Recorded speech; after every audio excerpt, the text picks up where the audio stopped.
आज मैं अपने उन सामाजिक परिवर्तन के महानायकों को भी नमन और वंदन करता हूं जिन्होंने एक लंबा संघर्ष बुद्ध के सपनों का भारत बनाने के लिए किया था।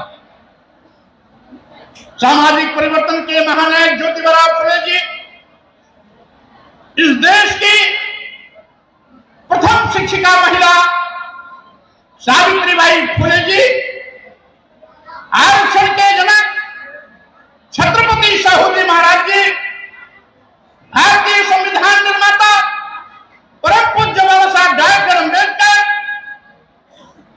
सामाजिक क्रांति के अग्रदूत पेरियार रामास्वामी नायकर, नारायण गुरु, संत गाडगे, संत घासीराम और इसी कड़ी को उत्तर भारत में कभी बढ़ाया माननीय रामस्वरूप वर्मा, पेरियार ललई सिंह यादव, महाराज सिंह भारती और बिहार के लेनिन कहे जाने वाले शहीद जगदेव कुशवाहा जी, शहीद जगदेव प्रसाद कुशवाहा जी कि इस सामाजिक परिवर्तन के आंदोलन रूपी विरासत को धार दिया मानवर कांशीराम जी ने, और इन्हीं महापुरुषों की विचारधारा को मैं आपके घर घर और जन जन तक पहुंचाने का प्रयास कर रहा हूं कि आप सभी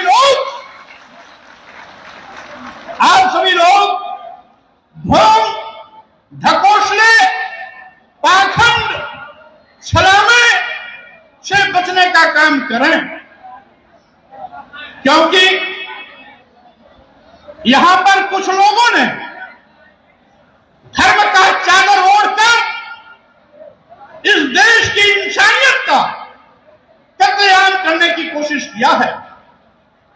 कुछ लोगों ने इंसान को वर्णों में बांटा है, कुछ लोगों ने जातियों में बांटा है, जात पात, छुआछूत, ऊंच नीच में बांटने का पाप किया है, भेदभाव मूलक समाज की रचना करके लोगों को ऊंच होने का प्रमाण पत्र तो दूसरी ओर नीच होने का प्रमाण पत्र देने का पाप किया है।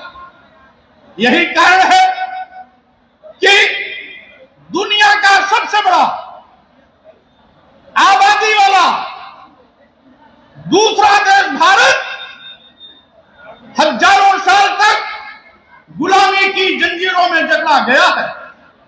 आप जानते हैं ये वो भारत है जो सोने की चिड़िया कहलाता था। ये वो भारत है जब सम्राट अशोक के जमाने में लोगों के घर में ताले नहीं लगते थे, चोरी नहीं होती थी, डकैती नहीं पड़ती थी, बहन बेटियों का सम्मान होता था, किसी के साथ किसी प्रकार का भेदभाव नहीं होता था, तमाम कल्याणकारी योजनाएं न केवल इंसानों के लिए बल्कि जानवरों और पक्षियों के लिए भी संचालित किए जाते थे। लेकिन उसी सोने की चिड़िया वाले भारत को यहां पर धर्म का चादर ओढ़कर कुछ पापियों ने पूरे समाज को जात पात, छुआछूत, ऊंच नीच पे बांटने का पाप किया है। इससे आपको सावधान रहने की आवश्यकता है। हम सभी इंसान हैं, हम सभी पहले इंसान हैं, मानव हैं। इसीलिए बुद्ध के विचारों पर चलने वाले लोग नारा लगाते हैं कि मानो मानो एक समान। आज इंसान इंसान है, हम इंसान को जातियों में नहीं बांट सकते। बंटवारा तो जानवरों में होता है, क्योंकि उनके भिन्न भिन्न आकार होते हैं, भिन्न भिन्न बनावट होती है।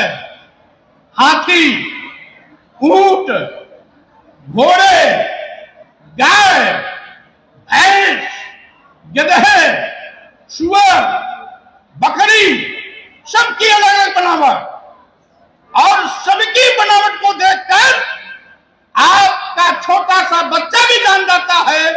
ये भैंस है, ये ऊंट है, ये हाथी है, क्योंकि उनकी संरचना अलग है। लेकिन यहां जितने भी लोग बैठे हैं, अगर आप दूर के हैं तो ये नहीं कह सकते कि ये ब्राह्मण है, ये क्षत्रिय है, ये वैश्य है, ये शूद्र है, ये हिंदू है, ये मुसलमान है। आप नहीं कह सकते हो। चेहरा देख करके आप अंतर नहीं बता सकते हो।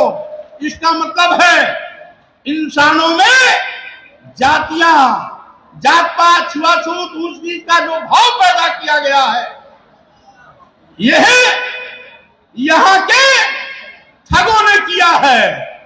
अपने को ऊंच बनाए रखने के लिए, अपने को ऊंच बनाए रखने के लिए और शेष सबको नीच बनाए रखने के लिए वर्ण का बंटवारा कर दिया, जातियों का बंटवारा कर दिया, इंसानों को बांट दिया।